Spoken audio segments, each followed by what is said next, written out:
nuts with Ascendancy does not guarantee a win, which it often does, because Joey can go way over the top. He can go actual infinite, whereas Tom's deck can only generate a lot of stuff. And Joey has been one of the people who's the talk of this tournament. Fabiano, of course, in first place. He's having a great tournament with his Sultai deck. But Joey Page, arguably the talk of the tournament thus far with his Teamer Ascendancy combo deck. Feature match against Brad Nelson yesterday. Very impressive in getting the job done there. He has picked up a couple of losses since then. But his Teamer Ascendancy combo deck has brought in quite a few followers on the tournament floor here in DC. Still got a shot at top 8 here. Page going to sacrifice his Wooded Foothills. Yavimaya Coast. Those are the lands. There's the acceleration, Sylvan Caryatid.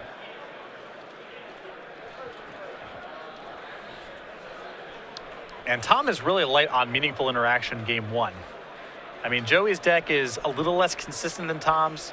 He might be missing pieces, and Tom can win that way. But in terms of Tom being able to disrupt Joey's best draws, he doesn't have a lot going on in game 1.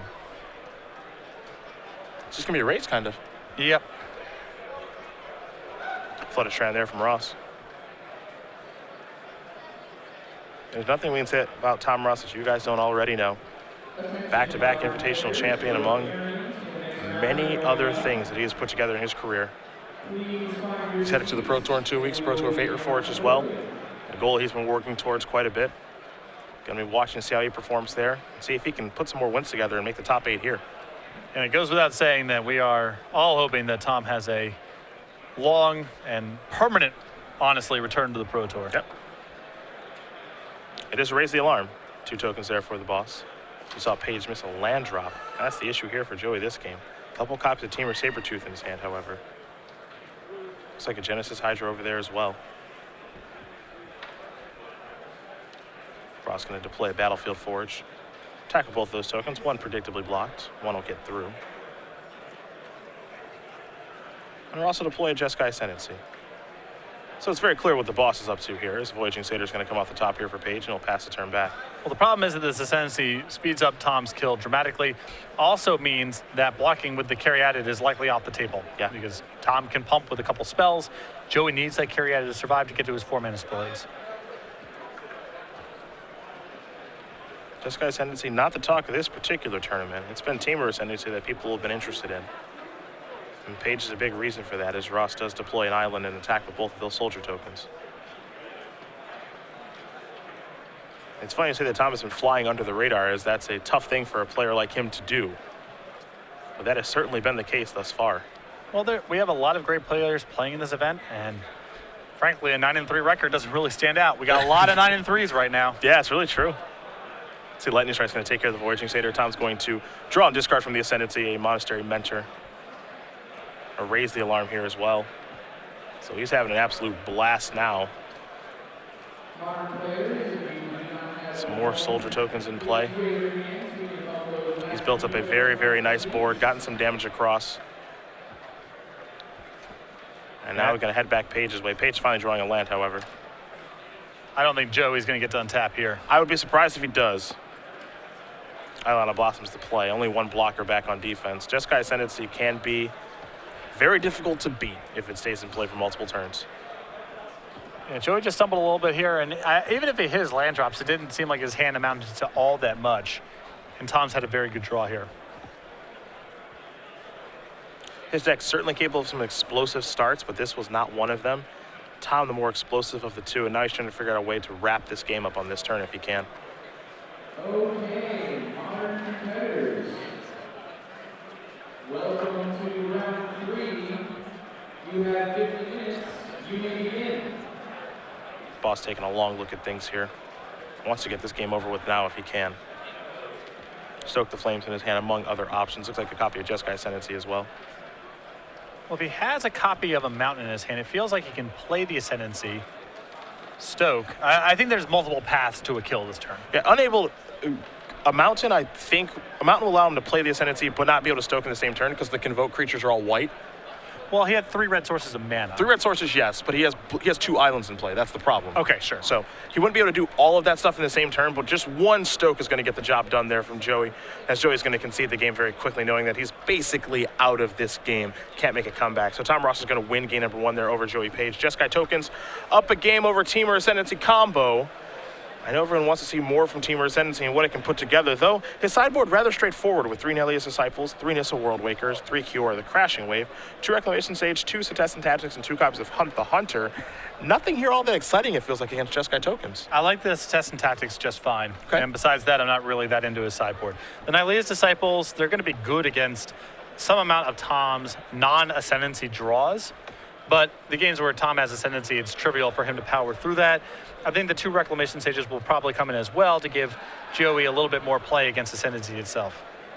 On the other side of things, what does the boss have outside of a lot of one-ofs? A Citadel Siege, a Master of the Unseen, a Dig Through Time, a Disdainful Stroke, 3 Negates, an Anger of the Gods, and a Race, an Elspeth Sun's Champion, a Burn Away, a Scarlet Sands, a Glare of Heresy 2, and Hostilities. I think that Tom can kind of convert into a control deck here, bring in the sweepers, some of the counter spells as well, and some more card drawing. Pretty straightforward stuff. I mean, for Paige, he's just got to ramp and really just do his thing, which clearly he did not do last game. For Tom, I think it's kind of a game of interaction. Don't let Joey do what he does, but also try to kill pretty quickly, as we saw in the last game. Yeah. I mean, that's got to be Tom's game plan here. He's a little bit more consistent. He needs to just jump out in front and use a couple pieces of disruption to keep Joey off of his thing, or just kill Joey before he can get his shop set up, which is what you saw in game number 1. These Ascendancies, we didn't know how good they were going to be in Constructed. You know, a lot of people actually predicted they'd be pretty good in Commander, honestly, but they're making an impact across multiple formats. You speak of Commander, you think of Benny Smith. Yeah, one of the format stalwarts, someone who's been writing about this format since its inception, honestly, is here with the unofficial guide, the Complete Commander, available now, updated for 2014 in PDF form. StarCityGames.com/Complete Commander to order your copy today. Man has been playing Commander forever. Yes. Been writing for Star City Games since I was a child. Yeah, he was, I mean, when I first started reading the website before I even wrote anything, he was one of the writers. Yeah. He goes all the way back. He's still there plugging along. He loves himself Commander. And you can find out more about that great format, which actually evolves quite a bit, too. Now there's this brand new take on Commander called Tiny Leaders as well. I imagine Benny's been working on those decks, too. You can find out more about Complete Commander at Star City Games today. I'm not familiar with this new format. Yeah, it's the Commanders are 3 mana or less. That's the rule. And they're also 50 card decks, I believe, instead of 100 card decks. It's different. It has its kind of own sub-home. Yeah, Okay. all cards, 3 mana or less. Takes a little bit of the sting out of Soul Rig, which is nice. I suppose that's true, actually. Yeah. I believe Soul Ring may be banned in that format. Sure, I whatever. wouldn't call myself a Tiny Leaders master at this point. No, but this format's certainly more attractive to me than, say, actual Commander. Fair. So I might mix it up. Very small leaders. Alicia, who smiles at death. A nice printing. Yeah. For that. See, I like when, cards get printed and it's like, okay, this card. Oh, I can finally, the Commander deck I was working on was Zozu the Punisher. Yeah. So perfect. Yeah, Just slot him right on now there. I can actually play a better Commander. What costs 3 mana? Let me think about it. Molten Rain, Stone Rain, Pillage. I don't know what kind of Commander you're playing, buddy. You're the jerk. Does Boom Bust count? What's the ruling on split cards and mana costs? Would have to ask. Have to consult the judges here. Yeah. They know. Raise is 1 mana? That's my kind of card right there. That was a card I was playing when I was a kid. I was raising people because I wanted to have no fun at an early age. There's a creature enchantment from Saga. I can't remember. I think it's Destructive Urge. I can't remember. It's 3 or 4. Oh, you're right. It's one of the most horrendous designs of all time. I believe a 4 mana spell. I can see it in my head at this point. All right, never mind. That's disappointing then. If we have it available, we will take a look. How does Kicker work? Another great question. What's the Kicker Goblin from Zendikar? The 3 mana, but you can kick it for 1 to... The Rune Blaster. The Rune Blaster? Because you can't play Ravenous Baboons. Too much mana. But depending on how the ruling works with Kicker, you can get that bad boy in there too. I like it. We're really getting you into this. Yeah. Ankh of Mishra? Yeah. What is with you and the land destruction? Well, fun is 0-sum. Did you enjoy the Blue-Red Magnivore deck back in the day? I never played it. Because full disclosure, I loved it. The deck that I built was very good against it, so I was pretty happy with it. A zoo deck, probably? Yeah, some Kurt Apes. Yep. That'll get the job done. Looks like Joey's going to take a mulligan here. Tom will do the same. Does not like what he was looking at. I gotta think of all the Stone Rains. There's so many. Ice Storm, if you want to splash green. Thermokarst? Thermokarst, yep. That one's pretty good. I got you. Destructive Urge. Fallow Earth, very good with Zozu the Punisher because they have to replay it. That's true. It's like you build your own plow under, kinda. Then I'm sorry to- you know- you could Eternal Witness that back. That's a 3-mana spell. Then Fallow Earth them again. Right? I think I'm gonna wet my palate on this format a little bit. This Thinking is for you. about all the stone range you can play with. Zozu the Punisher. I hope while you're Stone Ring, someone just plays a Jackal Pup against you and beats your brains in. It would be fitting. Yeah, that's what I hope that It happens. would be fitting. No, I can't. There's a lot to go over. Here's a I'm big really question. lost in my own head Here's right a big now. question. How do X spells work in that format? Example, Tectonic Break. Can I only That blows up a lot of lands. can I only break for one? Don't know. I mean, it's the same question as the kicker question. Absolutely. I don't know. I'll have to get the DCI on the case. That's the Duelist. Convocation International. Look it up. Thank you. Joey's gonna push himself up to 21 with his Swiftwater Cliffs. I remember when I got my Duelist Convocation membership as a child, I believe my reaction was, what? Yeah. Dude, you remember. But I'm still a member. You're a member of the group. A Temple of Triumph here for Tom. Page gonna play Yavimaya Ghost. No mana acceleration here just yet. This deck is capable of some very explosive things. We'll see if he can put them together as Ross just plays a mountain and passes the turn back.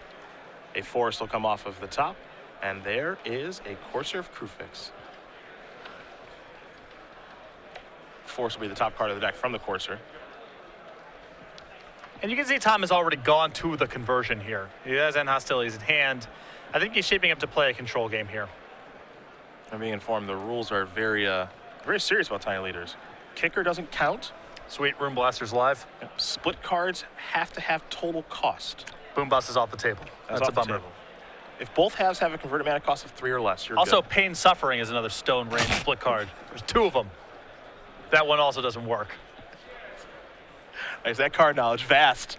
It's very So you impressive. discard a card, you blow up a land. So if they have lands, you make them discard the spell, and if they have lands, you just blow them up. I mean, you get them either way.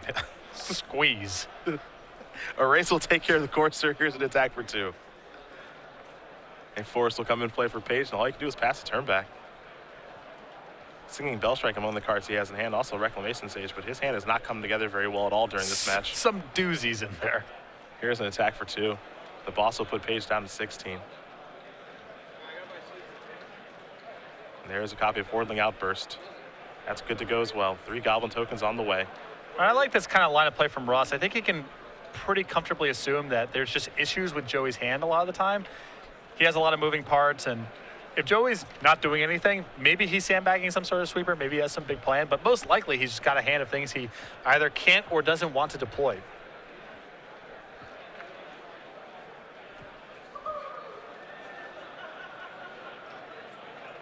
Time for us to untap. Page of Justice Sylvan Carry added. Elspeth the draw. Here come all the tokens. Carry will block 1, 4 damage will come through. And the boss will pass the turn back as Page will draw. There's a Mana Confluence. This is another copy of Sylvan Carry added, and he'll pass the turn back. Singing Bellstrike, Reclamation Sage, the cards left over. I think we may be hitting the end of the line here for Joey's top 8 run. Yeah. There are the blocks. 3 damage will come through. Page will play a Voyaging Satyr. He's at the mercy of the top of his deck at this point. He needs it to cooperate in a big way. A card like Genesis Hydra is one that might be able to get him back in the game, as now he'll deploy the Singing Bellstrike on a token. The last refuge of the damned. The Singing Bellstrike on the Goblin token.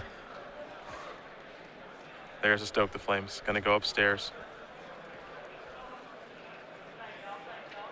The boss will untap, picks up a copy of Jeskai Ascendancy for the turn.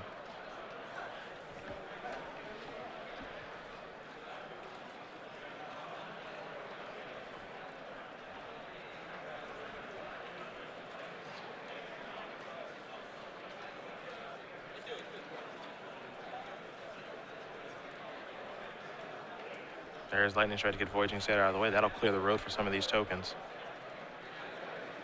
Page will draw.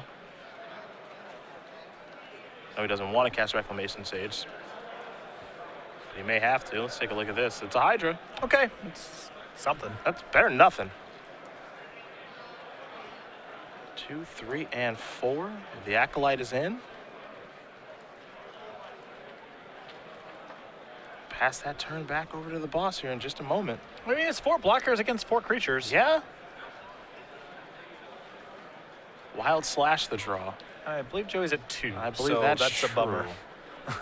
The new take on Shock will get the job done. Tom Ross will win this match here over Joey Page, 2-0. Jeskai Tokens will take care of Teamer Ascendancy combo. An unfortunate end to Joey's top 8 contention, as we didn't get to see his deck really do what it's been capable of doing, and it's likely done 9 times this weekend. Well, the token deck is, the Jeskai token deck is just ruthless. And post board, Tom gets to the sideboard into counter spells and cards like End Hostilities. I think it's just a very tough mixture for Joey to get through. Congratulations to Tom Ross, number 8 on our Season 1 leaderboard, looking to go back to the Players' Championship and